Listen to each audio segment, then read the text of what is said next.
कृपया वीडियो में न्यू है तो वीडियो को लाइक एंड सब्सक्राइब करें और शेयर करें। धृतराष्ट्र का विलाप। जन्मेजय बोले, द्विजश्रेष्ठ, युद्ध में कर्ण मारा गया और पुत्र भी धराशायी हो गए। यह सुनकर अचेत हुए राजा धृतराष्ट्र को जब पुनः कुछ चेत हुआ, जब उन्होंने क्या कहा। धृतराष्ट्र को अपने पुत्रों के मारे जाने के कारण बड़ा भारी दुख हुआ था। उस समय उन्होंने जो कुछ कहा उसे मैं पूछ रहा हूं, आप मुझे बताइए। वैशंपायन जी कहते हैं, राजन, कर्ण का मारा जाना अद्भुत और अविश्वसनीय सा लग रहा था। वह भयंकर कर्म उसी प्रकार समस्त प्राणियों को मोह में डालने वाला था, जैसे मेरु पर्वत का अपने स्थान से हटकर अन्यत्र चला जाना।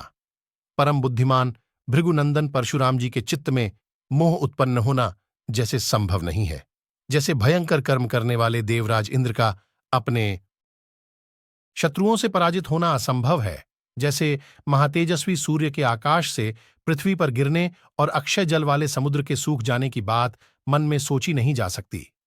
पृथ्वी, आकाश, दिशा और जल का सर्वनाश होना एवं पाप तथा पुण्य दोनों प्रकार के कर्मों का निष्फल हो जाना जैसे आश्चर्यजनक घटना है, उसी प्रकार समर में कर्णवध रूपी असंभव कर्म को भी संभव हुआ सुनकर और उस पर बुद्धि द्वारा अच्छी तरह विचार करके राजा धृतराष्ट्र यह सोचने लगे कि अब यह कौरव दल बच नहीं सकता। कर्ण की ही भांति अन्य प्राणियों का भी विनाश हो सकता है।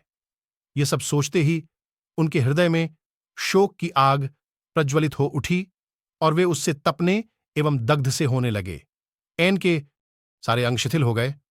महाराज, वे अंबिका नंदन धृतराष्ट्र दीन भाव से लंबी सांस खींचने और अत्यंत दुखी हो हाय हाय कहकर विलाप करने लगे। धृतराष्ट्र बोले, संजय, अधिरथ का वीरपुत्र कर्णसिंह और हाथी के समान पराक्रमी था। उसके कंधे सांड के कंधे के समान हृष्टपुष्ट थे।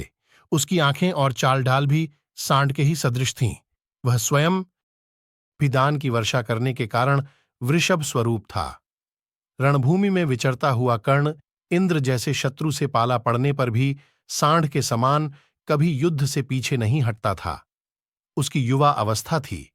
उसका शरीर इतना सुदृढ़ था मानो वज्र से गढ़ा गया हो, जिसकी प्रत्यंचा की टंकार तथा बाण वर्षा के भयंकर शब्द से भयभीत हो रथी, घुड़सवार, गजारोही और पैदल सैनिक युद्ध में सामने नहीं ठहर पाते थे।